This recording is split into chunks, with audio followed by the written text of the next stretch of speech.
سامعین کرام، آپ سن رہی ہیں ایک دلچسپ اردو جذباتی کہانی جس کا نام ہے عداوت۔ یہ اس سلسلے کی قسط نمبر 10 ہے۔ مجھے امید ہے آپ کو میری یہ کاوش پسند آ رہی ہوگی۔ آپ نے اگر ابھی تک میرا چینل کہانی گھر سبسکرائب نہیں کیا تو ابھی میرے چینل کو سبسکرائب کر کے بیل نوٹیفیکیشن آن کر لیجئے تاکہ آنے والی ہر نئی کہانی کی اطلاع بر وقت آپ تک پہنچ سکے۔ گوری کوٹ کا خوبصورت علاقہ عبور کر کے وہ آگے بڑھتے رہے۔ دریائے استور یا استور نالہ سڑک کے بائیں طرف بہہ رہا تھا۔ گوری کوٹ پل عبور کر کے یہ نالہ سڑک کے دائیں طرف ہو گیا تھا۔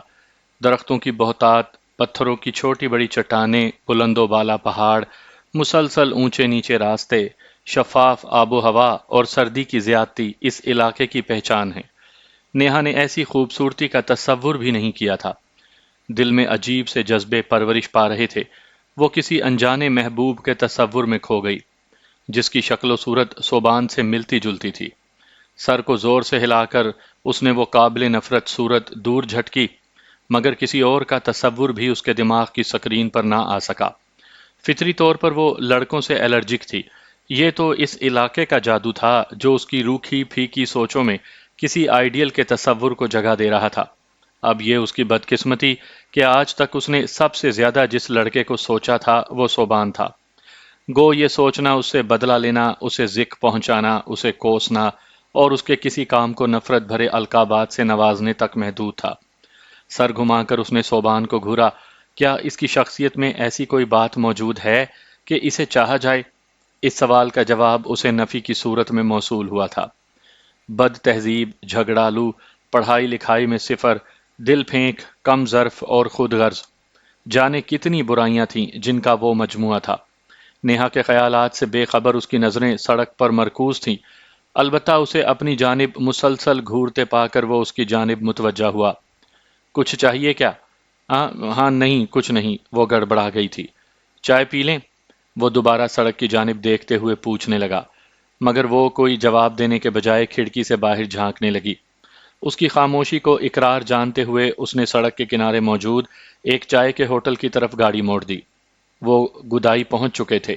2 چائے کا بتا کر اس نے میٹھا کم ڈالنے کی تلقین بھی کر دی تھی۔ یوں تو اس علاقے میں نمکین چائے کا رواج تھا، مگر جب میٹھا ڈالتے تو کچھ زیادہ ہی ڈال دیتے تھے۔ چائے انہوں نے گاڑی میں بیٹھ کر ہی پی تھی، البتہ چائے تیار ہونے تک وہ تھوڑی دیر گاڑی سے اتر کر اپنے بدن کو آگے سفر کے لیے تیار کرنے لگے۔ مسلسل بیٹھنا بھی آدمی کو تھکا دیتا ہے۔ حدیث شریف میں سفر کو جہنم کے ٹکڑے سے تشبیہ دی گئی ہے۔ اب یہ اونٹ گھوڑے کی پشت پر بیٹھ کر کیا گیا پرمشقت سفر ہو، ہوائی جہاز یا کسی قیمتی گاڑی کی آرام دہ نشستوں پر بیٹھ کر کیا جانے والا سفر ہو، یا اپنی ٹانگوں کے استعمال سے فاصلہ ناپنے کا سفر ہو، مسافر کو تکلیف اور کوفت ہر حالت میں رہتی ہے۔ ڈبل کیبن سے نکلتے ہی سرد ہوا ان کا مزاج پوچھنے لگی تھی۔ گاڑی میں چلنے والے ہیٹر نے انہیں سردی کا احساس نہیں ہونے دیا تھا، لیکن باہر نکلتے ہی وہ بے ساختہ کپ کپا کر رہ گئے تھے۔ آسمان پر چھوٹی چھوٹی آوارہ بدلیاں سورج کے کام میں رکاوٹ ڈال رہی تھیں۔ موسم گرما میں بدلیوں کی تلاش میں سرگرداں نگاہیں سردی کے موسم میں انہی بدلیوں کو یوں دیکھتی ہیں گویا کعبے میں مشرق آ گیا ہو۔ ہوٹل والا ادھیڑ عمر آدمی پلاسٹک کی چھوٹی سی ٹرے میں 2 پیالیاں رکھ کر ان کے پاس لے آیا۔ گاڑی میں بیٹھ کر انہوں نے گرم مشروب حلق سے اتارا۔ پیالیاں اور 100 کا نوٹ ہوٹل والے کی جانب بڑھا کر صوبان نے بقایا لیے بغیر گاڑی آگے بڑھا دی۔ ہوٹل والے کا ہاتھ شکریہ کے انداز میں اپنے ماتھے کی طرف اٹھ گیا تھا۔ راستے میں انہیں اسکول سے لوٹتے ہوئے بچے دکھائی دیے۔ گاڑی کو دیکھتے ہی وہ ہاتھ اٹھا کر لفٹ مانگنے لگے۔ صوبان انہیں نہیں بٹھانا چاہتا تھا۔ بٹھا لو، معصوم بچے ہیں۔ اسے گاڑی کی رفتار کم نہ کرتا دیکھ کر خاموش بیٹھی نیہا اچانک بولی۔ نہ چاہتے ہوئے بھی صوبان نے گاڑی روک دی تھی۔ وہ بھاگ کر گاڑی کی باڈی میں سوار ہو گئے۔ راستے میں اور بچے بھی انہیں ملے، یہاں تک کہ گاڑی کا پچھلا حصہ بھر گیا تھا۔ جنہیں درمیان میں بیٹھنے کی جگہ نہ مل سکی وہ دائیں بائیں اور پیچھے چمٹ گئے تھے۔ جس جس جگہ پر انہیں اترنا ہوتا وہ گاڑی کی باڈی بجا کر صوبان کو مطلع کر دیتے۔ چلم چوکی کے آنے تک سارے نیچے اتر گئے تھے۔ صوبان کا ارادہ چلم چوکی میں رک کر کھانا کھانے کا تھا، مگر آوارہ بدلیوں کو اکٹھا ہوتا دیکھ کر اس نے جلد از جلد سکردو پہنچنا ضروری سمجھا۔ سڑک کے کنارے کھڑے ایک آدمی سے راستے کی بابت معلوم کرنے کے لیے اس نے بریک پر پاؤں رکھا اور پھر اس کی بتائی ہوئی سمت کی جانب بڑھ گیا۔ اگر بھوک لگی ہے تو چلتی گاڑی ہی میں کھانا کھا لو، وہ خاموش بیٹھی نیہا کو مخاطب ہوا۔ موسم کے تیور ٹھیک نہیں لگ رہے، اس لیے ہم جتنا جلدی ہو اسکردو پہنچ جائیں تو بہتر ہے۔ کھانا اپنی سمرا بی بی کے ہاتھ کے بنے پراٹھے خود ہی کھا لینا، میں اسکردو پہنچ کر کوئی ڈھنگ کا کھانا کھاؤں گی۔ تم ان کے خلوص کا یہ صلہ دے رہی ہو؟ صوبان نے اسے شرمندہ کرنے کی ناکام کوشش کی۔ اس نے بے پرواہی سے کہا، نہیں، ان کے خلوص کا بدلہ میں نے اسی وقت چکا دیا تھا۔ چند ٹکے کسی کے خلوص کا نعمل بدل نہیں ہو سکتے۔ واہ، ان کے دیے ہوئے روٹی کے ٹکڑے خلوص ہیں، اور میرے دیے ہوئے ہزاروں روپے بیکار گئے۔ تم سے تو بحث کرنا ہی فضول ہے۔ منت کس نے کی ہے؟ خاموش رہنا اس نے بھی تو سیکھا نہیں تھا۔ صوبان خاموش ہو گیا۔ وہ جتنا بولتا سامنے سے اس کی زبان چلتی رہتی، اس لیے اس نے خاموش ہو جانے میں عافیت جانی۔ چڑھائی شروع ہو چکی تھی۔ چڑھائی کے بعد ایک وسیع و عریض میدان تھا۔ موسم کے تیور اور بگڑ گئے تھے۔ وہ آدھ پون گھنٹہ ہی چل پائے تھے کہ نیہا بولی، مجھے واش روم جانا ہے۔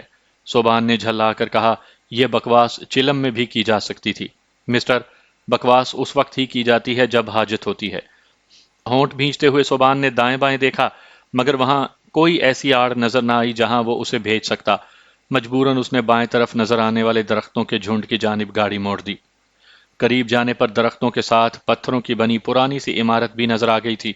ایک مناسب جگہ گاڑی روکتے ہی وہ نیچے اتر گیا۔ ہوا کی شدت میں اضافہ ہو گیا تھا، اور بادلوں نے ساری فضا کو لپیٹ میں لے کر سورج کی روشنی کو معدوم کر دیا تھا۔ دوپہر کا وقت بھی شام ڈھلے کا سا سما معلوم ہوتا تھا، اور سردی تو گویا مزاج پرسی ہی کر رہی تھی۔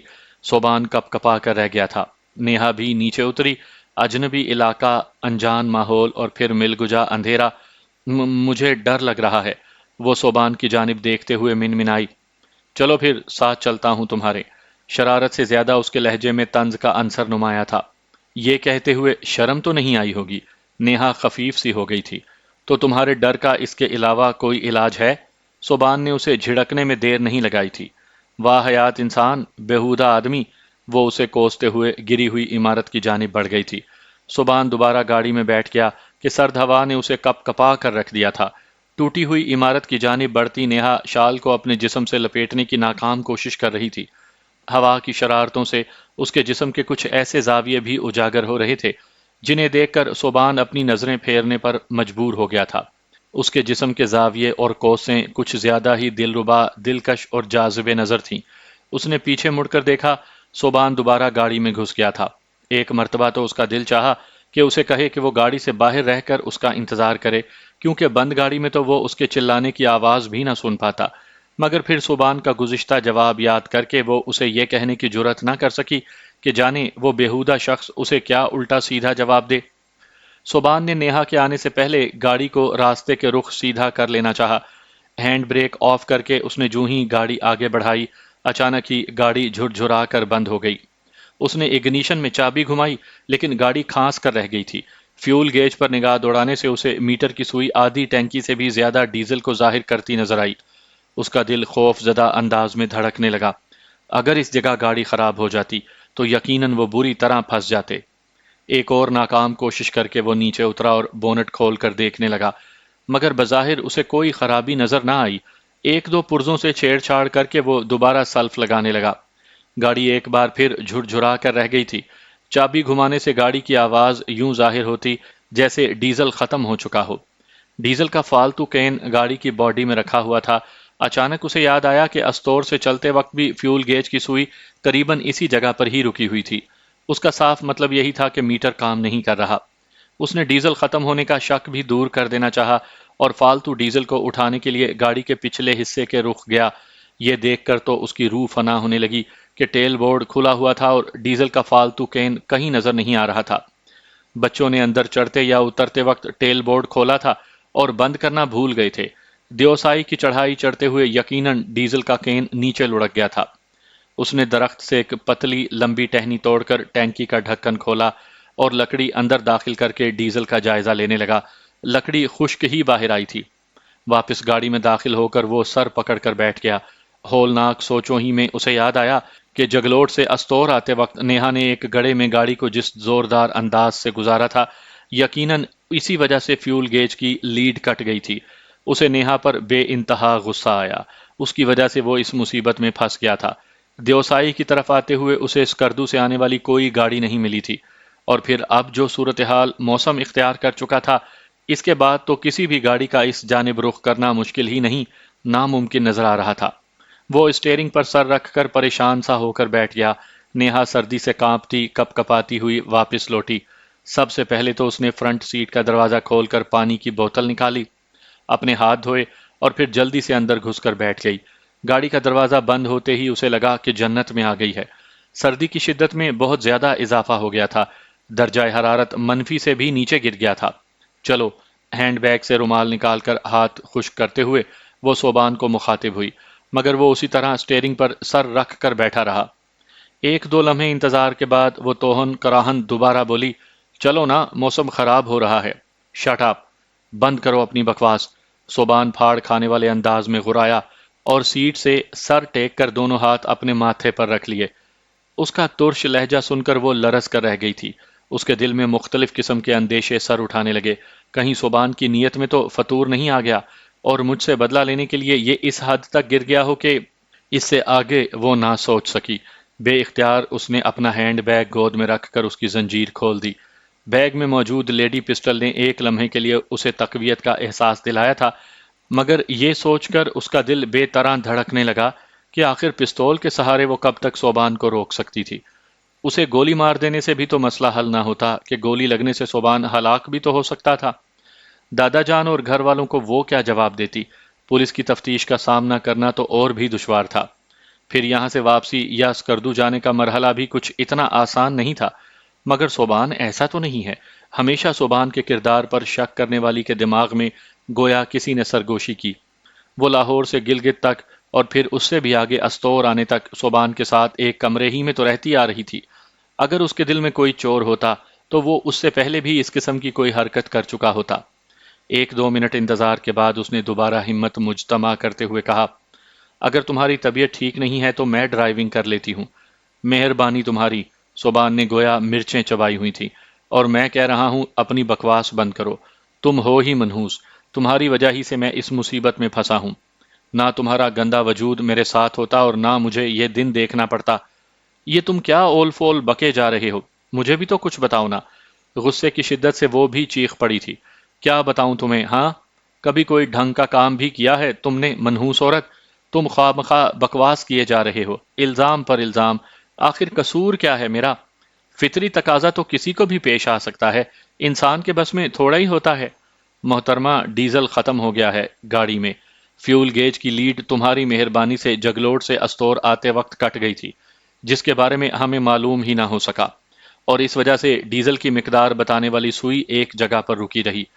وہ بے ساختہ بولی، اور وہ جو ڈیزل کا کین بھر کر رکھا تھا وہ بھی تمہاری مہربانی سے راستے میں گر گیا۔ نہ تم بچوں کو گاڑی میں بٹھانے کا مشورہ دیتی، نہ بچے ٹیل بورڈ کھلا چھوڑ کر جاتے، اور نہ یہ حادثہ پیش آتا۔ مگر اب کیا ہوگا؟ وہ گڑ گڑائی۔ اسے احساس ہوا کہ حالات اس سے کہیں خراب تھے جتنا وہ سمجھ رہی تھی، اور بدقسمتی سے نادانستگی ہی میں صحیح، اس سب کی ذمہ دار بھی وہ بن رہی تھی۔ فیول گیج کی لیڈ اس کی وجہ سے کٹی تھی، ڈیزل کا کین اس کی رحم دلی کی بھینٹ چڑھا تھا، اور پھر صوبان تو اسے عبد القدیر کے گھر رہنے کا کہہ رہا تھا۔ وہ خود ہی ضد کر کے ساتھ آ گئی تھی۔ صوبان نے اس کے اب کیا ہوگا کا جواب دینے کی ضرورت محسوس نہیں کی تھی۔ نیہا نے ونڈ سکرین سے باہر دیکھا، سفید سفید ذرات اسے ہوا میں اڑتے نظر آئے۔ برف باری؟ اس کے کان میں جیسے کسی نے سرگوشی کی ہو۔ برف باری کا یہ منظر وہ ٹی وی سکرین پر کئی بار دیکھ چکی تھی۔ حقیقت میں پہلی بار وہ سفیدی اسے گرتی ہوئی نظر آئی تھی، وہ بھی اس حالت میں کہ لطف اندوز ہونے کے بجائے وہ اسے موت کا سامان لگ رہا تھا۔ برف باری شروع ہو گئی ہے، اس کی سرسراتی آواز ابھری۔ تو میں کیا کروں؟ صوبان کے نزدیک ان حالات کی ذمہ دار وہی تھی۔ گاڑی بند ہونے کی وجہ سے ہیٹر نے کام کرنا چھوڑ دیا تھا۔ صوبان نے نیچے اتر کر گاڑی کا بونٹ کھولا اور ریڈیٹر کا پانی نکال دیا، کیونکہ سردی کی وجہ سے وہ پانی جم جانا تھا، اور پھر ڈیزل کی دستیابی کے بعد اس جمی ہوئی برف کو پگھلانا کارے دار بن جانا تھا۔ نیہا کو معلوم نہیں تھا کہ وہ کیا کر رہا ہے۔ وہ بس امید بھری نظروں سے اسے دیکھتی رہی۔ بونٹ بند کر کے وہ دوبارہ اندر آ بیٹھا۔ ہوا کی تیزی میں تھوڑی سی کمی آئی تھی، مگر سفید ذرات کے گرنے کی رفتار تیز ہو گئی تھی۔ میرا خیال ہے گاڑی کو دھکا لگا کر آڑ میں کر لیتے ہیں، کم از کم براہ راست ہوا کی زد سے تو دور رہے۔ اس مرتبہ اس کے لہجے میں پہلی والی سختی مفقود تھی۔ اس کے ٹھنڈے دماغ نے حالات سے سمجھوتا کرنے کا سوچ لیا تھا۔ رونے اور پریشان ہونے سے مسئلہ حل ہونے والا نہیں تھا۔ جیسے آپ کہیں، حالات کی نزاکت نے اسے احساس دلا دیا تھا کہ وہ صوبان کے رحم و کرم پر ہے۔ زندگی میں دوسری مرتبہ وہ اسے آپ کہہ کر مخاطب کر رہی تھی۔ پہلی مرتبہ اپنے کتے کو بچانے کے لیے وہ آپ جناب پر اتر آئی تھی، اور اب اس کی اپنی جان پر بنی تھی۔ صوبان کے نزدیک اس فراڈی کا آپ اور تم کہنا ایک برابر تھا۔ ہینڈ بریک آف کر کے وہ نیچے اترا۔ نیہا بھی نیچے اتر آئی تھی۔ سردی کی شدت نے انہیں کپ کپا کر رکھ دیا تھا۔ سرد ہوا جسم میں سوئیوں کی مانند چبھ رہی تھی۔ ہڈیوں میں اتر جانے والی سردی نے گویا ان کے خون کو جمانا شروع کر دیا تھا۔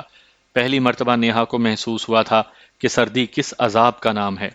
اس کے دماغ میں کسی عالم کے واعظ کے الفاظ گونجے۔ اس نے کہا تھا کہ جہنم کے مختلف عذابوں میں ایک عذاب سردی کا بھی ہوگا۔ بھولے بسرے واعظ کا مختصر سا حصہ ذہن میں آتے ہی اس کے دل میں خیال آیا، اور وہ ایسی ہی سردی ہوگی۔ صوبان گاڑی کے پیچھے اپنے ہاتھ ٹیک کر اپنا پورا زور لگا کر گاڑی کو آگے دھکیلنے لگا۔ وہ بھی اس کے ساتھ شامل ہو گئی تھی۔ تھوڑی سی کوشش کے بعد وہ گاڑی کو دیوار کی آڑ میں کرنے میں کامیاب ہو گئے تھے۔ آگے ہلکی سی ڈھلوان تھی۔ صوبان نے ایک پتھر اٹھا کر گاڑی کے اگلے پہیے کے نیچے رکھا۔ نیہا جلدی سے اندر گھس گئی تھی۔ پہیے کے نیچے پتھر رکھ کر وہ بھی فوراً گاڑی میں گھس گیا تھا۔ ہیٹر کے کام چھوڑ جانے کے باوجود گاڑی کے اندر وہ مکمل محفوظ تھے۔ نوکیلے کانٹوں کی مانند بدن چھیدتی ہوئی ہوا سے بچنا بھی بہت بڑی نعمت تھی۔ نیہا نے عقبی نشست پر پڑا بیگ اٹھایا اور گرم سویٹر نکال کر پہننے لگی۔ سویٹر پہننے کے بعد اس نے گرم شال اچھی طرح بدن کے گرد لپیٹ لی تھی، لیکن دم بدم بڑھتی سردی کا مقابلہ کرنا دشوار ہو رہا تھا۔ صوبان نے بھی اپنے بیگ سے گرم شال نکال کر اوڑھ لی تھی۔ کلائی پر بندی گھڑی پر نظر دوڑانے پر سوئیاں اسے 3:30 کا اعلان کرتی نظر آئیں۔ کالے بادلوں نے مل گجا سا اندھیرا کر دیا تھا۔ اچانک اسے بھوک کا احساس ہوا۔ صبح ناشتے کے بعد وہ بس ایک ایک پیالی چائے ہی کی اپنے معدے میں انڈیل سکے تھے۔ اس نے کیبن لائٹ جلا کر ڈیش بورڈ میں پڑے کپڑے میں بند سبزی کے پراٹھے نکالے اور کپڑا کھول کر اپنی گود میں رکھ لیا۔ پریشان کن حالات میں انسان کھانا کھانا بھول سکتا ہے، پر بھوک نہیں مرتی۔ وہ بھی کھانے کو بھولی ہوئی تھی۔ صوبان کو کھاتے دیکھ کر ایک دم اسے بھی شدید بھوک کا احساس ہوا، لیکن اس کے ساتھ ہی اسے یاد آیا کہ وہ ان پراٹھوں کے بارے گھنٹہ بھر پہلے کتنے سخت الفاظ استعمال کر چکی تھی۔ بے بسی کے احساس نے اس کی آنکھوں کو نم کر دیا۔ اس نے تلخی سے سوچا، اس بے حس کو اتنا بھی احساس نہیں کہ اس کے ساتھ کوئی اور بھی بھوکا بیٹھا ہے۔ کیا ہوا اگر میں نے غصے میں کچھ ایسا ویسا کہہ دیا؟ آخر ماحول بھی تو دیکھا جاتا ہے۔ صوبان اس کے احساسات سے انجان بنا سبزی کے بنے پراٹھے ٹھوستا رہا۔ جانے کب تک بھوکا رہنا پڑے، ایک روح فرسا سوچ نیہا کے دماغ میں ابھری، اور اپنے خشک ہونٹوں پر زبان پھیرتے ہوئے وہ منمنائی، مجھے بھی بھوک لگی ہے، تو میں کیا کروں؟ تم نے تو اسکردو پہنچ کر شنگریلا ہوٹل پر کھانا کھانا ہے۔ یوں بھی یہ پراٹھے تمہارے معیار کے مطابق نہیں بنے۔ کسی کی بے بسی کا یوں مذاق نہیں اڑانا چاہیے۔ عادت کے برعکس وہ عاجزی بھرے لہجے میں بولی تھی۔ صوبان نے اس کی جانب گھور کر دیکھا اور وہ اسی کی جانب متوجہ تھی۔ اس کی موٹی غلافی آنکھوں میں بھری نمی، چہرے پر چھائے بے بسی کا تاثر اور کپ کپاتے ہونٹ صوبان کا غصہ سیلابی ریلے کی مانند بہا کر لے گئے۔ مزید تانا زنی سے گریز کرتے ہوئے اس نے اخبار کے کاغذ پر رکھ کر 2 پراٹھے اس کی جانب بڑھا دیے۔ اس کی آنکھوں میں تشکر کا تاثر چھلکا اور منہ سے کچھ کہے بنا پراٹھے اس کے ہاتھ سے لے کر وہ کھانے لگی۔ اس وقت وہ پراٹھے اسے اتنے لذیذ لگے تھے کہ بیان سے باہر تھے۔ پراٹھے کھا کر وہ پانی پینے لگی۔ اپنے بعد صوبان کو بھی اسی بوتل کو منہ لگا کر پانی پیتا دیکھ کر وہ حیران رہ گئی تھی۔ اس کے دماغ میں صوبان کے کہے ہوئے سخت الفاظ گونجے، کراہت آتی ہے مجھے تم سے، وہ ہولے سے بڑبڑائی، جھوٹا۔ اس کی بڑبڑاہٹ صوبان نہیں سن سکا تھا۔ کھانا کھا کر وہ اپنے اپنے خیالات میں گم ہو گئے تھے۔ نیہا مسلسل باہر گرتی برف کی جانب متوجہ ہو گئی۔ ہلکے ہلکے ذرات روئی کے گالوں کی مانند ہو گئے تھے۔ پہلے گرنے والے ذرات غائب ہو رہے تھے، مگر اب برف زمین پر اپنی اصلی حالت میں پڑی دکھائی دے رہی تھی۔ زمین آہستہ آہستہ سفید کفن میں ملبوس ہوتی جا رہی تھی۔ مل گجے اندھیرے کے ساتھ برف کے ذرات نے بھی فضا کو دھندلا دیا تھا۔ ہوا کی شدت میں پہلی جیسی تندی نہیں رہی تھی، لیکن سردی کی شدت مسلسل اضافہ کرتی جا رہی تھی۔ اور اس کی بنیادی وجہ یہ تھی کہ گاڑی کی باڈی بھی سرد ہونے لگ گئی تھی۔ اب کیا ہوگا صوبان؟ وہ زندگی میں پہلی بار اس تمیز سے مخاطب ہوئی تھی۔ وہ اطمینان سے بولا، ہم اسکردو اور چلم کے درمیان میں ہیں، گاڑیاں تو چل نہیں رہیں کہ ان سے مدد مانگ سکیں۔ اب ایک ہی صورت ہے کہ یہاں سے پیدل چل کر واپس چلم پہنچیں یا آگے اسکردو کی طرف سفر کریں، اور برف باری رکتے ہی میں یہاں سے نکلنے کی کوشش کروں گا۔ اور میں، اس کے منہ سے بمشکل نکلا، تم خود اپنی جواب دہ ہو۔ مگر میں اس وقت آپ کی ذمہ داری ہوں۔ تمہارا کہنا اسے بھول گیا تھا۔ تم اور میری ذمہ داری کس رشتے کی بنا پر؟ اس نے حیرانی بھرے لہجے میں پوچھا۔ یاد ہے دادا جان نے کیا کہا تھا کہ نیہا کا خیال رکھنا؟ دادا جان نے تو ہماری شادی بھی کروائی تھی، اب تم ہی بتاؤ کہ ہم نے اس شادی کو کس حد تک تسلیم کیا ہے۔ دیکھیں، اس پر تو ہم دونوں راضی نہیں تھے نا، اور آپ خود مجھے بیوی کے طور پر قبول نہیں کرنا چاہتے تھے۔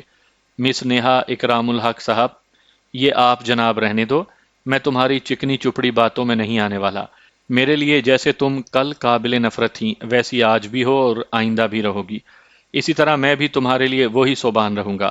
بہتر یہی ہے کہ تم اپنی بد اخلاقی، بد تہذیبی اور جھگڑالو پن پر چاپلوسی کی تہ نہ چڑھاؤ۔ مجھے وہ کتے والا قصہ بھولا نہیں جب تم پارک میں مجھے آپ جناب کر رہی تھی اور اگلے دن میرے دوستوں کے سامنے مجھے برا بھلا کہنا شروع کر دیا۔ یہ بات مرد کی شان کے خلاف ہے کہ کسی کمزور کی مجبوری سے فائدہ اٹھائے۔ کمزور؟ صوبان نے کہا لگایا۔ رہنے دو محترمہ، لطیفے سنانے شروع کر دیے تم نے۔ کمزور تو ہوں نا، عورت کمزوری ہی کا دوسرا نام ہے، اس نے ایسے انداز میں کہا کہ اگر صوبان اس کی فسادی فطرت سے واقف نہ ہوتا تو ضرور متاثر ہو جاتا۔ کہیں بھی پھنسنے پر وہ کمزور بھی بن جاتی تھی، خوش اخلاق اور عاجز بھی، مگر جوں ہی وہ مشکل وقت ٹلتا، کتے کی دم کی طرح اس کا ٹیڑھا پن لوٹ آتا۔ اس سے مزید بحث کیے بغیر وہ تشویش بھری نظروں سے برف باری کو دیکھنے لگا۔ اگر وہ اکیلا ہوتا تو اسے کوئی پریشانی نہ ہوتی، اس کے بیگ میں برفیلے علاقے سے نبرد آزما ہونے کا مکمل سامان موجود تھا۔ وہ پیدل بھی چلم یا اسکردو پہنچ کر مدد لا سکتا تھا، مگر اب نیہا کی موجودگی میں وہ عجیب قسم کی بے بسی محسوس کر رہا تھا۔ اگر اسے اکیلا چھوڑ کر جانا چاہتا تو یقیناً وہ اس پر تو نہ تو تیار ہوتی اور نہ یہ مناسب ہی تھا۔ اکیلی جوان لڑکی کے ساتھ کوئی بھی حادثہ پیش آ سکتا تھا، اسے ساتھ لے جانا پیچھے چھوڑ جانے سے بھی زیادہ مشکل تھا۔ نرم برف میں چلنا اس جیسی نازک اندام لڑکی کے بس سے باہر تھا۔ یہ کوئی پڑھنے لکھنے کا کام نہیں تھا کہ وہ مردوں کو مات دے دیتی۔ گو کو پیمائی میں بھی عورتیں کسی سے پیچھے نہیں، مگر ایسی عورتوں کی تعداد بہت کم ہے، اور ایسی عورتیں تربیت یافتہ بھی ہوتی ہیں، جبکہ نیہا تو جسمانی مشقت کے معاملے میں سخت کام چور تھی، اور پھر اس سردی میں تازہ پڑی ہوئی برف پر حرکت کرتے وقت جس جسمانی قوت کی ضرورت پڑتی ہے وہ نیہا جیسی نازک اندام لڑکی میں مفقود تھی۔ ہوا کی تیزی میں پہلے کمی آئی مگر پھر اضافہ ہو گیا۔ اندھیرا بڑھ چکا تھا اور سردی کی شدت میں مسلسل اضافہ ہو رہا تھا۔ نیہا جوتے اتار کر سیٹ پر سمٹ کر بیٹھ گئی تھی۔ گرم شال اس نے اوڑھ لی تھی مگر اسے وہ کپڑے ناکافی لگ رہے تھے۔ تم عقبی نشست پر لیٹ جاؤ، صوبان اسے مخاطب ہوا۔ اسبات میں سر ہلاتے ہوئے اس نے اپنی سیٹ کو لیور کے ذریعے بالکل پیچھے کیا اور سیٹ کے اوپر سے ہوتی ہوئی عقبی نشست پر منتقل ہو گئی۔ صوبان نے اپنا بیگ کھینچ کر اگلی نشست کے نیچے رکھا اور اسے کھول کر سلیپنگ بیگ نکالنے لگا۔ گلگت میں اس نے نیا سلیپنگ بیگ خریدا تھا۔ نیا سلیپنگ بیگ نکالتے ہوئے اس کی نظر پرانے بیگ پر پڑی جو اس کے پاس پہلے سے موجود تھا۔ پرانے بیگ کو دیکھتے ہی اس نے سکھ کا سانس لیا۔ کم از کم رات گزارنے کا مسئلہ تو حل ہو گیا تھا۔ گرم ٹوپی نکال کر اس نے سر پر اوڑھی اور سلیپنگ بیگ کی زنجیر کھول کر اس میں اپنا پاؤں ڈالنے لگا۔ نیہا اسے سلیپنگ بیگ میں گھستے ہوئے دیکھ رہی تھی۔ سلیپنگ بیگ کی ضرورت وہ بھی محسوس کر رہی تھی مگر اس کے پاس سلیپنگ بیگ موجود نہیں تھا۔ مجھے سردی لگ رہی ہے، اس نے کپ کپاتی آواز میں کہا۔ کیا آپ اپنی گرم چادر مجھے دے سکتے ہیں؟ سردی تو مجھے بھی لگ رہی ہے، صوبان روکھے لہجے میں بولا۔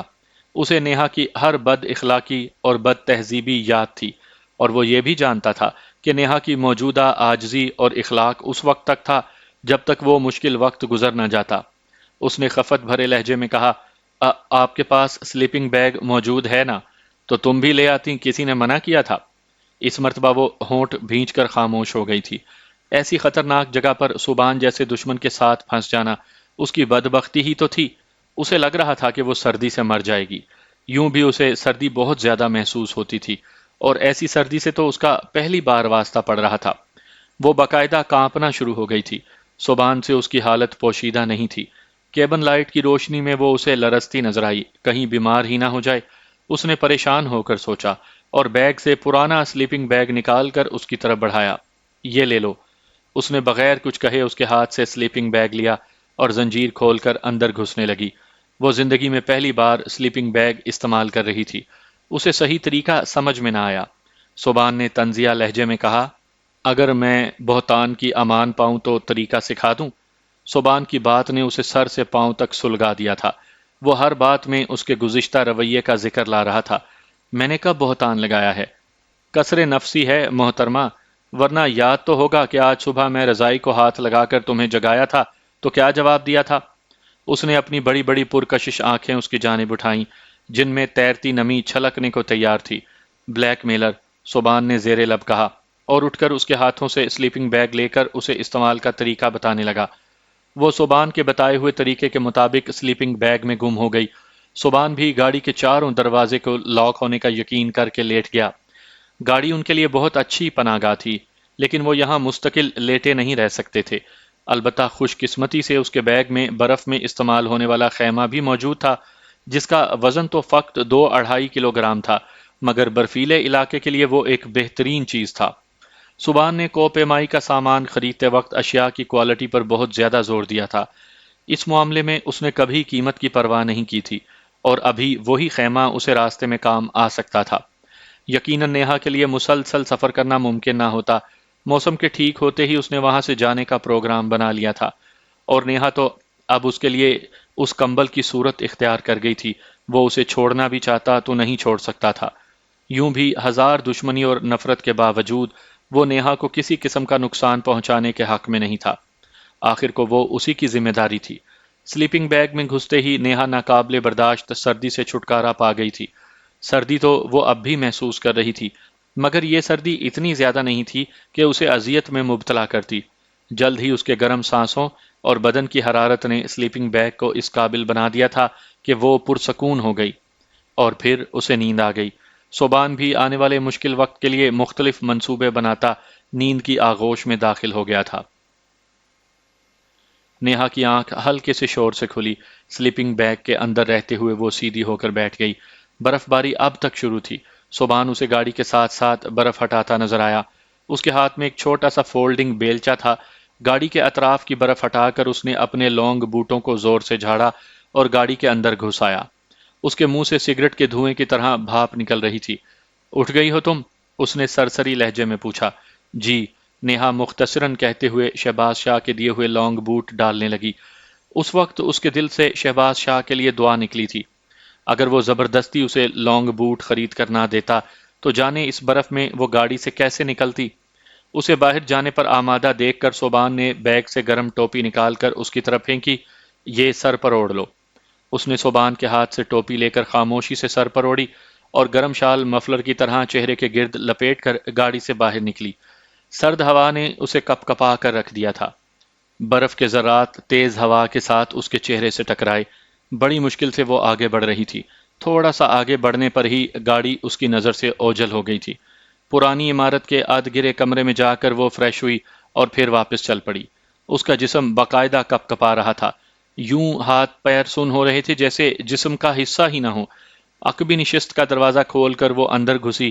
اسے حد درجہ سکون نصیب ہوا تھا۔ بوٹ اتار کر ایک مرتبہ پھر سلیپنگ بیگ میں گھسنے لگی۔ اسے چائے کی شدید طلب ہو رہی تھی، مگر اس جگہ وہ اس عیاشی کے متعلق سوچ بھی نہیں سکتی تھی۔ بات سنو، صوبان اسے مخاطب ہوا، اور وہ سوالیہ نظروں سے اس کی جانب دیکھنے لگی۔ اب ہمیں کتنے دن یہاں گزارنے پڑیں گے اس بارے میں کچھ کہہ نہیں سکتا۔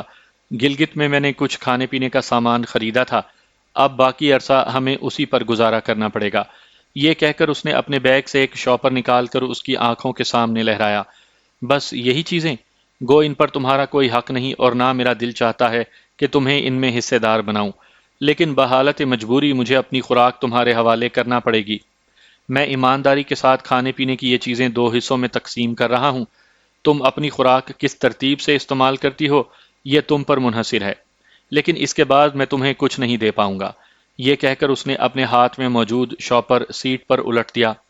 12 پیکٹ بسکٹ کے ہیں، 2 پیکٹ خشک میوے کے ہیں، 6 چاکلیٹس ہیں، یہ لو آدھا سامان تمہارا ہوا۔ صوبان نے شاپر میں آدھا سامان ڈال کر اس کی جانب بڑھا دیا۔ اس کی باتیں سن کر نیہا کو سخت توہین کا احساس ہوا تھا، مگر وہ بے بس تھی۔ سرد رات کے اختتام پر اسے سخت بھوک محسوس ہو رہی تھی، اور اس وقت وہ ایسی حالت میں نہیں تھی کہ غیرت کا مظاہرہ کر سکتی۔ اس لیے اس نے خاموشی سے صوبان کے ہاتھ سے وہ اشیاء لے لی تھیں۔ اگر وہ ذرا بھی نخرہ دکھاتی تو اسے یقین تھا کہ وہ تمام چیزیں اپنے پاس رکھ لیتا۔ گزشتہ روز والی پراٹھوں کی بات اسے نہیں بھولی تھی۔ وہ کھانے پینے کی اشیاء اس کے حوالے کر کے اپنے بیگ میں ہاتھ ڈال کر کچھ ٹٹولنے لگا۔ نیہا نہ چاہتے ہوئے بھی اس کی جانب متوجہ تھی۔ اس کا ہاتھ ایک اور شاپر کو لیے بیگ سے باہر آیا۔ شاپر کھولنے پر اس میں چینی، ملک پیک کا پیکٹ اور پتی دیکھ کر نیہا حیران رہ گئی تھی۔ کیا یہ چائے بنائے گا؟ مگر کیسے؟ چائے کی دل دادا نے ہونٹوں پر زبان پھیرتے ہوئے حیرانی سے سوچا۔ صوبان اس کی سوچوں سے بے نیاز اپنے کام میں لگا رہا۔ بیگ سے اسٹیل کی ایک پلیٹ نکال کر اس نے سیٹ پر رکھی۔ اس کے اوپر پتری نما تکونی چولہا رکھا جس کا سائز 3-4 انچ سے زیادہ نہیں تھا۔ اس تکونی چولہے کے درمیان میں ایک سفید گول ٹکیا رکھ کر اس نے اس ٹکیا کو لائٹر سے آگ لگائی اور ایک اسٹیل کے مگ میں پانی ڈال کر اس پر رکھ دیا۔ گول ٹکیا 4-5 موم بتیوں کے بقدر آنچ دے رہی تھی۔ پانی کے گرم ہوتے ہی اس نے ملک پاؤڈر ڈال کر چمچ سے ہلایا اور چینی پتی بھی ڈال دی۔ سفید گول ٹکیا کے مکمل جلنے سے پہلے چائے ابل کر تیار ہو گئی تھی۔ نیہا یہ سارا عمل حیرانی سے دیکھتی رہی۔ اسٹیل کے مگ میں 2-3 پیالیوں کے بقدر چائے ہوگی۔ یہ لو، چائے تیار ہوتے ہی صوبان نے اس کی جانب اسٹیل کا مگ بڑھایا۔ انکار کرنے کا سوال ہی پیدا نہیں ہوتا تھا۔ اس نے جھجکتے ہوئے مگ تھام لیا۔ بسکٹ کا ایک پیکٹ کھول کر وہ اپنی دل پسند خوراک کو جڑ گئی۔ اسے یوں کھاتے دیکھ کر صوبان کے ہونٹوں پر مسکراہٹ کھل گئی۔ اسے اپنا وہ ڈرامہ یاد آیا جب اس نے نیہا کو چڑانے کے لیے چائے کے ساتھ بسکٹ کھائے تھے، اور اسے پوچھا بھی نہیں تھا۔ مجبوراً وہ اس سے رقم ادھار مانگنے پر مجبور ہوئی تھی۔ نیہا کی لجاجت بھری آواز ابھی تک اس کی سماعتوں میں زندہ تھی۔ کیا آپ مجھے کچھ رقم ادھار دے سکتے ہیں؟ بسکٹ کا ایک پیکٹ کھا کر وہ دوسرا کھولنے لگی۔ کیا کر رہی ہو؟ صوبان نے بے ساختہ اسے ڈانٹ دیا تھا۔ جواباً وہ حیرانی بھری نظروں سے اس کی جانب دیکھنے لگی۔ محترمہ، یہ سارے بسکٹ ابھی نہیں چٹ کرنے، مجھے بھوک لگی ہے۔ تو جب یہ ختم ہو جائیں گے پھر کیا کرو گی؟ اس مرتبہ بات اس کی سمجھ میں آ گئی تھی۔ بسکٹ کا پیکٹ واپس رکھ کر وہ چائے پینے لگی۔ اس چائے کا لطف ہی کچھ اور تھا۔ اچانک اسے خیال آیا کہ صوبان نے چائے کا پورا مگ ہی اس کے حوالے کر دیا تھا۔ وہ اسے مخاطب ہوئی۔ آپ نے چائے نہیں پینی؟ پینی تو ہے اگر آپ سے بچ گئی تو۔ صوبان کا سادہ الفاظ میں کہا ہوا جملہ اسے شرمسار کر گیا تھا۔ او، معافی چاہتی ہوں، مجھے خیال نہیں رہا تھا۔ اس نے چائے کا مگ فوراً صوبان کی جانب بڑھا دیا جو آدھے سے زیادہ خالی ہو چکا تھا، مگر اس کے ساتھ ہی اسے صوبان کی کہی ہوئی پرانی گفتگو یاد آئی۔ جب کبھی کوئی ایسا موقع آئے کہ ہمیں مجبوراً ایک دوسرے کو مٹھائی کھلانا پڑ جائے تو تمہارا احسان ہوگا کہ مٹھائی کا پورا دانہ ہاتھ میں لے کر مجھے کھلانا۔ آج بھی تم نے چٹکی میں ذرا سی مٹھائی لے کر مجھے کھلائی تھی، اب تک ابکائیاں آ رہی ہیں۔ کیا ضروری تھا کہ تم اپنی انگلیاں میرے ہونٹوں سے مس کرتی؟ اور میں نے بھی تو تمہیں مٹھائی کھلائی تھی۔ برفی کی بڑی ڈلی کا ایک کونا پکڑ کر تمہارے منہ کی جانب بڑھایا تھا۔ البتہ یہ اور بات ہے کہ ایسا میں نے اپنی انگلیوں کو تمہارے بھدے ہونٹوں کے لمس سے بچانے کے لیے کیا تھا۔ اسے اطمینان سے چائے پیتے دیکھ کر اس کا جی چاہا کہ کہہ دے، اب بھی تو یہ میری بچی ہوئی چائے ہے، بلکہ اس میں نے اپنے دانتوں کے کاٹے ہوئے بسکٹ بھی ڈبوئے ہیں۔ اب تمہیں کراہت کیوں نہیں آ رہی؟ لیکن وہ فقط سوچ سکتی تھی، کہنے کے لیے نہ وہ جگہ ٹھیک تھی اور نہ وہ وقت۔ صوبان نے خالی چائے پینے پر اکتفا کیا تھا۔ چائے پی کر اس نے مگ دھو کر دوبارہ بیگ میں رکھا اور باہر گرتی ہوئی برف کو دیکھنے لگا۔ پہلی بار اس نے مری میں دسمبر کے مہینے میں برف باری ہوتی دیکھی تھی۔ اس کے بعد بھی اسے برف باری سے لطف اندوز ہونے کے کئی مواقع ملے۔ پہلی بار ایسا ہو رہا تھا کہ برف باری زحمت کی شکل میں اس کے سامنے آئی تھی، وہ بھی اس وقت جب اس کے ساتھ اس کی زندگی کی سب سے بڑی زحمت نیہا کی شکل میں موجود تھی۔ اس برف اور ہوا سے نبرد آزما ہونے کی ہمت اس کے اندر موجود تھی۔ اب بھی وہ چاہتا تو اس بگڑے ہوئے موسم میں بھی سفر کر سکتا تھا۔ اس کے راستے کی سب سے بڑی رکاوٹ نیہا تھی۔ اس سے نفرت کا دعوے دار ہونے کے باوجود وہ اسے اکیلا چھوڑ کر جا نہیں سکتا تھا، اور وہ اس قابل بھی نہیں تھی کہ اس کے ہمراہ سفر کر سکے۔ مسلسل ایک منظر دیکھ کر وہ اکتا کر رضائی میں گھس گیا۔ نیہا تو ناشتہ کرتے ہی رضائی میں گم ہو گئی تھی۔ ساری رات سونے کے بعد نیند آنے کا تو سوال ہی پیدا نہیں ہونا تھا۔ وہ بس اپنے اپنے خیالوں میں گم رہے۔ طویل خاموشی کو نیہا کی آواز نے توڑا تھا۔ مجھے چائے کی طلب ہو رہی ہے۔ صبحان نے کلائی پر بندھی گھڑی کی جانب نگاہ دوڑائی۔ دن کے 2 بجنے والے تھے۔ شام کو ملے گی۔ صبحان نے طنزیہ جواب دینے سے گریز کیا تھا۔ وہ لجاجت سے بولی، پلیز ابھی بنا لو نا محترمہ، ہمارے پاس چائے کا راشن بہت محدود ہے اور نامعلوم ہم نے کتنے عرصے کے لیے یہاں رہنا ہے، اس لیے 1 پیالی صبح اور 1 شام کو ملا کرے گی۔ نیہا کو بھوک محسوس ہو رہی تھی۔ وہ پیکٹ کھول کر بسکٹ کھانے لگی۔ صبحان نے ایک چاکلیٹ کھانے پر اکتفا کیا تھا۔ شام کو نیہا کے کہنے سے پہلے ہی اس نے چائے بنا دی تھی۔ اس مرتبہ نیہا نے آدھی چائے پی کر مگ اس کی طرف بڑھا دیا تھا۔ اسے دوبارہ بسکٹ کھاتے دیکھ کر صبحان نے ٹوکنے کی ضرورت محسوس نہیں کی تھی۔ رات کو موسم صاف ہوا اور تارے چمکنے لگے۔ بادلوں کے ہٹتے ہی سردی کی شدت میں اضافہ ہو گیا تھا، یوں کہ نیہا کو سلیپنگ بیگ میں بھی سردی محسوس ہوتی رہی۔ صبحان کا ارادہ صبح کو سفر کرنے کا تھا، مگر صبح صادق کے وقت دوبارہ برف باری شروع ہو گئی تھی۔ اگلا دن بھی انہوں نے گاڑی میں گزارا تھا۔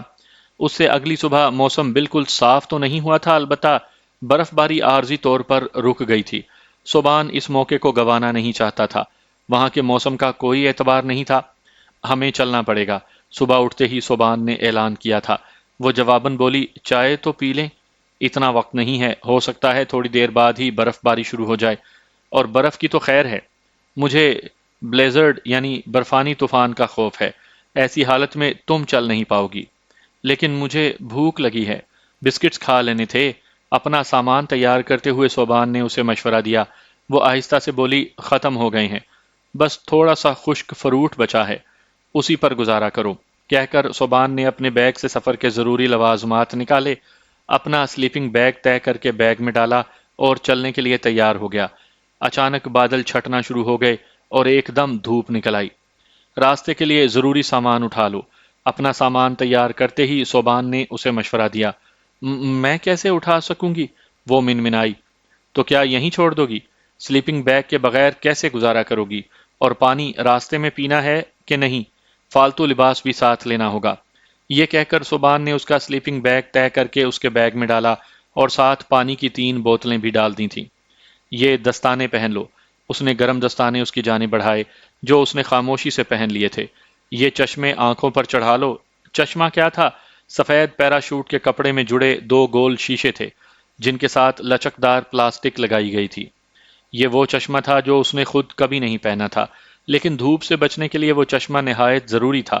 برف باری ہونے کے بعد دھوپ سے برف میں ایسی چمک پیدا ہو جاتی جو آنکھوں کے لیے سخت نقصان دہ ہوتی ہے۔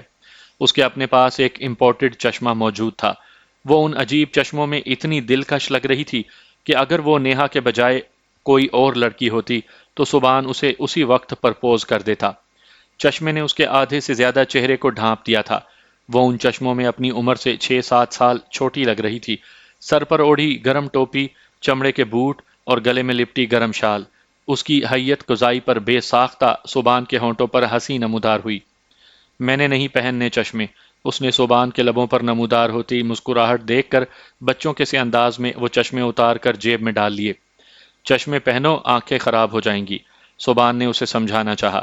تم سے مطلب ہوتی رہیں خراب، وہ ہٹ دھرمی سے بولی، اور صوبان کندھے اچکاتے ہوئے آگے بڑھ گیا۔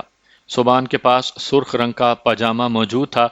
یہ باریک پیراشوٹ سے بنا وہ لباس ہے جو برفانی علاقوں میں نقل و حرکت کے وقت پہنا جاتا ہے۔ البتہ نیہا کے پاس یہ لباس موجود نہیں تھا۔ وہ بھی اس کے قدموں کے نشان پر آگے بڑھ گئی تھی۔ گاڑی کے دروازے لاک کرنا صوبان نہیں بھولا تھا، حالانکہ اس کا کوئی خاص فائدہ نہیں تھا۔ کلومیٹر بھر چلنے کے بعد ہی نیہا کی ٹانگیں لڑکھڑانے لگ گئی تھیں۔ میں تھک گئی ہوں، وہ گھٹنوں کے بل ہی برف پر بیٹھ گئی تھی۔ پشت پر لادا ہوا بیگ اسے اتنا وزنی لگ رہا تھا کہ جیسے اس کے بازو ہی جدا کر دے گا۔ صوبان بڑے اطمینان سے چل رہا تھا، چونکہ وہ کافی آگے تھا اس لیے اس کی آواز نہیں سن پایا تھا۔ اسے تو اثر ہی نہیں پڑ رہا۔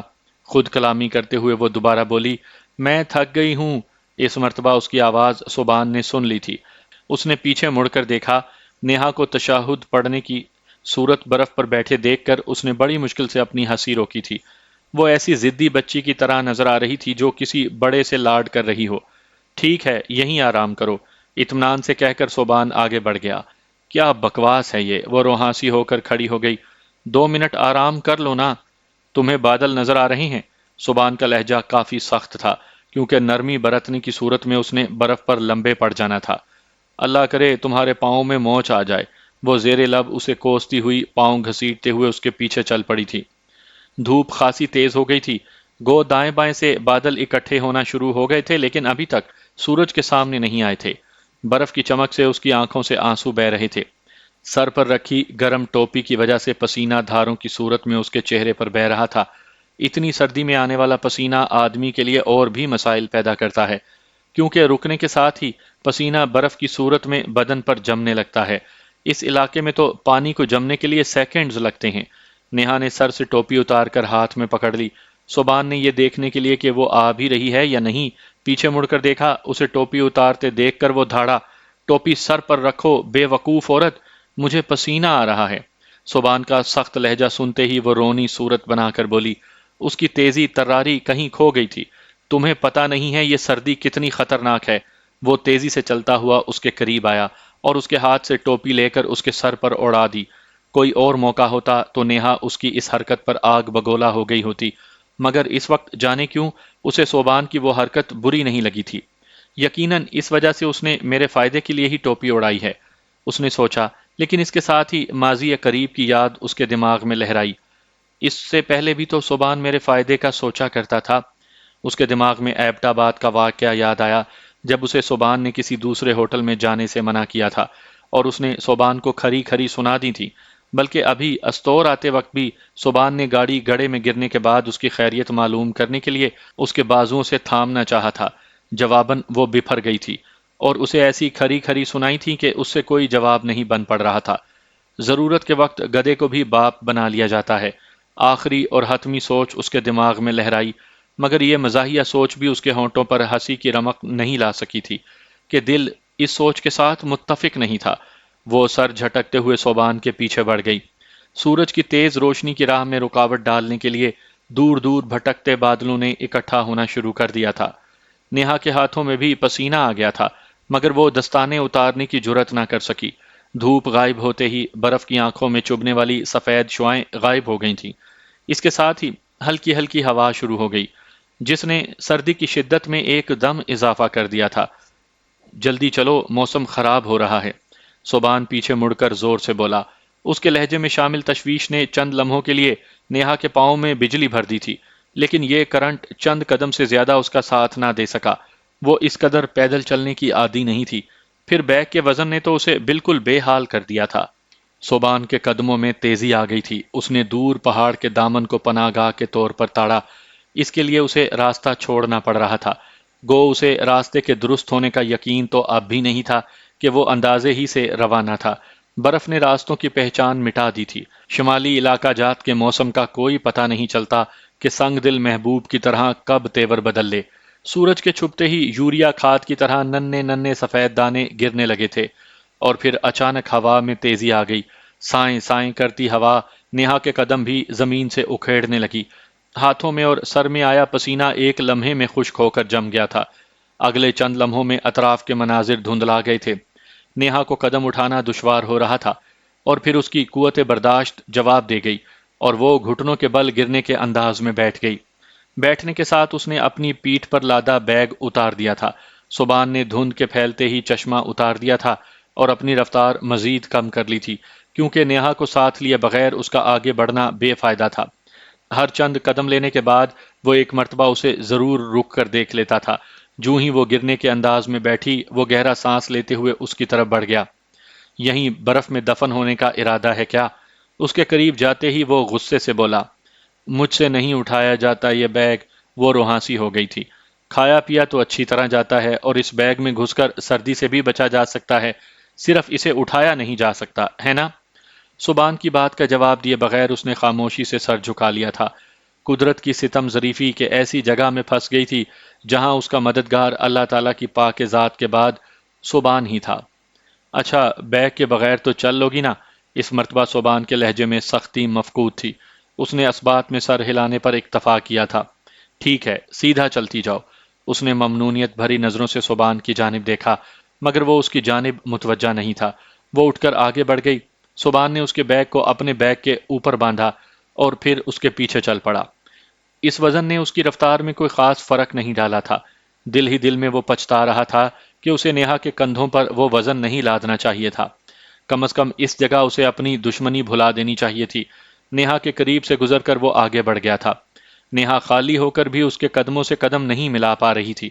پتہ نہیں کتنی ہمت ہے اس میں، اس کی پشت کو گھورتے ہوئے نیہا نے سوچا۔ یقیناً یہ اس ورزش کا کمال ہے جس میں یہ ناغہ نہیں آنے دیتا۔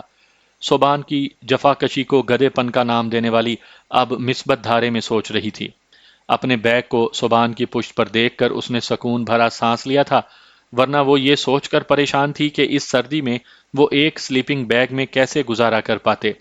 گھنی زلفوں کی وجہ سے اس کا سر تو بآسانی سردی کا مقابلہ کر رہا تھا، مگر ہاتھ بالکل سن ہو رہے تھے۔ دستانے پہنے ہونے کے باوجود اسے یوں محسوس ہو رہا تھا جیسے اس نے ہاتھوں پر کچھ نہ پہنا ہو۔ اپنے ہاتھوں پر اس نے گرم شال کا پلو لپیٹ لیا تھا، مگر اس سے بھی کوئی خاص فرق نہیں پڑا تھا۔ صوبان نے اپنے قدم روک کر اس کے قریب آنے کا انتظار کیا۔ تھوڑی ہمت کرو، بس پہنچنے والے ہیں، اس نے حوصلہ دینے والے انداز میں کہا، اور نیہا جو کسی سخت جملے کی توقع کر رہی تھی، اس کے منہ سے تسلی بھرے الفاظ سن کر شکر گزاری کے احساس سے بھر گئی تھی۔ کیا یہ وہی صوبان ہے؟ اپنے دل کی آواز کو صرف وہی سن پائی تھی۔ صوبان اس کے ساتھ قدم ملا کر چلنے لگا۔ نیہا کے جسم میں انجانی سی طاقت بیدار ہو گئی۔ تھوڑی دیر پہلے تک خود کو تنہا، اکیلی اور بے سہارا سمجھنے والی کو لگا کہ وہ اکیلی اور بے سہارا نہیں ہے۔ کوئی ایسا اس کے ساتھ ہے جس کی موجودگی میں اسے کسی اور کی ضرورت نہیں۔ اس کے مردہ قدموں میں جان پڑ گئی تھی۔ بے اعتمادی اور بدگمانی کی جگہ دل میں حوصلے بھرا احساس اجاگر ہو گیا تھا۔ یہ لو پہنچ گئے۔ صوبان کی کڑوی کسیلی آواز نے جانے کیسے ایک سریلے نغمے کا روپ دھار لیا تھا۔ تم بیٹھو، میں خیمہ لگاتا ہوں، بس چند منٹ لگیں گے۔ وہ اسبات میں سر ہلاتی ہوئی ایک جانب پڑے درمیانے سائز کے پتھر پر ٹک کر صوبان کی جانب دیکھنے لگی۔ صوبان نے پہاڑی کی جڑ میں ایسی جگہ کا انتخاب کیا تھا جہاں وہ ہوا کی براہ راست زد سے باہر تھے۔ کندھوں سے بیگ اتار کر اس نے اپنا بیگ کھولا۔ سب سے پہلے وہ چھوٹا سا فولڈنگ بیلچہ نکال کر خیمہ لگانے کے لیے جگہ صاف کرنے لگا۔ برف ہٹانے کے ساتھ اس نے نیچے کنکریاں اور روڑے وغیرہ بھی دائیں بائیں کر دیے تھے۔ جگہ بنتے ہی اس نے اپنے بیگ سے طے کیا ہوا خیمہ نکالا اور مہارت سے لگانے لگا۔ وہ سردی سے ٹھٹھرتے اسے خیمہ لگاتے دیکھتی رہی۔ اس کے ہاتھ بالکل بے جان ہوتے جا رہے تھے۔ اس کی حالت صوبان سے بھی پوشیدہ نہیں تھی، اسی وجہ سے وہ پھرتی سے اپنا کام نپٹا رہا تھا۔ خیمے کے اطراف میں سٹیل کی مضبوط کیلیں گاڑ کر اس نے خیمے کے تسمے باندھے۔ سلیٹی رنگ کے اس خیمے میں دو آدمی بآسانی لیٹ سکتے تھے، بلکہ ضرورت پڑنے پر تیسرے آدمی کی گنجائش بھی نکل سکتی تھی۔ چھت اتنی اونچی تھی کہ اندر بس آسانی سے بیٹھا جا سکتا تھا۔ سامنے کی زپ کھول کر صوبان نے سب سے پہلے دونوں بیگ جھاڑ کر اندر پھینکے اور پھر اسے آواز دے کر کہا، چلو اندر۔ وہ سردی سے لرزتی ہوئی کھڑی ہوئی۔ اس میں اتنی ہمت نہیں تھی کہ اپنے بوٹ جھاڑ سکتی، خود اندر گھس کر پاؤں باہر ہی رکھنے ہیں۔ صوبان کی ہدایت پر وہ اندر گھس کر بیٹھی۔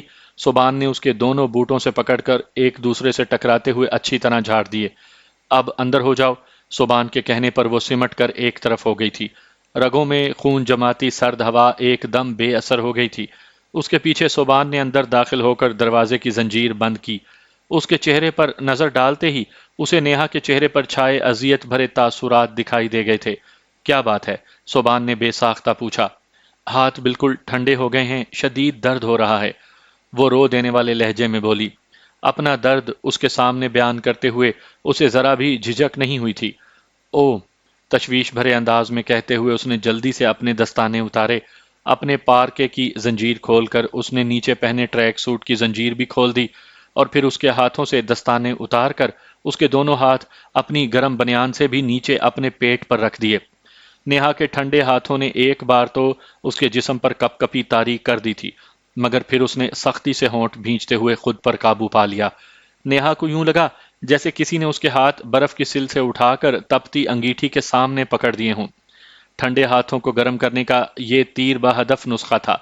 ٹھنڈ کی وجہ سے اس کے ہاتھوں میں جو اذیت شروع ہوئی تھی وہ آہستہ آہستہ ماند پڑنے لگی اور پھر بالکل ختم ہو گئی۔ صوبان کے گرم جسم کی حرارت اس کے ہاتھوں میں منتقل ہو گئی تھی۔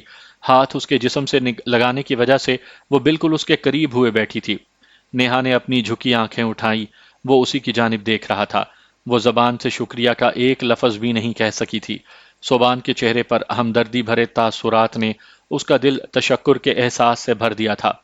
وہ وہی تو تھا جسے وہ ندیدہ، دل پھینک اور جانے کیا کیا کہتی تھی، مگر اس وقت تنہائی کے عالم میں نیہا جیسی دلکش اور خوبصورت لڑکی پر احسان کرتے ہوئے بھی اس کی آنکھوں میں کوئی ایسا جذبہ حویدہ نہیں تھا جس سے وہ خفت محسوس کرتی۔